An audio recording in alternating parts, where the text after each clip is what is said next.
Russell's viper বা চন্দ্রবোড়া সবচেয়ে বিষধর সাপগুলোর অন্যতম। বহু বছর দেখা না গেলেও ২০১২ সালের পর বরেন্দ্র এলাকায় চোখে পড়ে রাসেলস ভাইপার।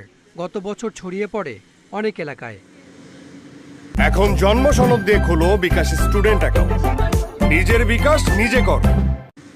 রাসেলস ভাইপার সবচেয়ে বেশি ছড়িয়েছে চাঁপাইনবাবগঞ্জ ও রাজশাহীতে, মূলত পদ্মা অববাহিকায় চাঁদপুর, মাদারীপুর, মানিকগঞ্জ, এমনকি ঢাকাতেও দেখা মিলেছে রাসেলস ভাইপারের। এটি একমাত্র বিষধর সাপ যে বাচ্চা দেয়।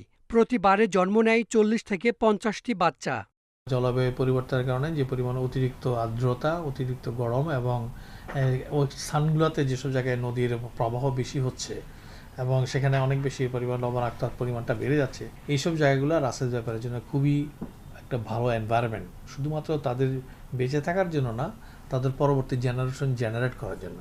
ভারতবর্ষের যে অংশটা আমাদের সাথে রাজশাহী অঞ্চলের সাথে লাগানো, ওই অঞ্চল থেকে বন্যার পানিতে বা নদীর স্রোতের সাথে গঙ্গা পদ্মা হয়ে এটা নেমে এসছে এবং দেখা গেছে যে এটা ধীরে ধীরে এই নদী দিয়েই, এই অববাহিকা দিয়েই নেমে এসছে এবং উপরে নিচে দুই দিকেই গেছে, অর্থাৎ পদ্মার উপরে এবং নিচে দুই দিকেই গেছে।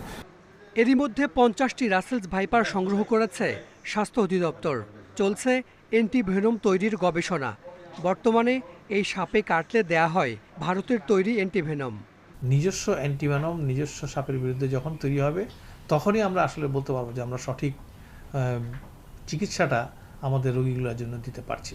ততদিন পর্যন্ত আমাদের এই ইন্ডিয়ান অ্যান্টিভেনমের উপর ভরসা করে থাকতে হবে। কিছুটা অলস প্রকৃতির রাসেলস ভাইপারের প্রধান খাবার ইঁদুর, ব্যাঙ, পোকামাকড়। তাই ফসলি জমিতে দেখা যায় বেশি। ফলে আতঙ্কে অনেক এলাকার কৃষক।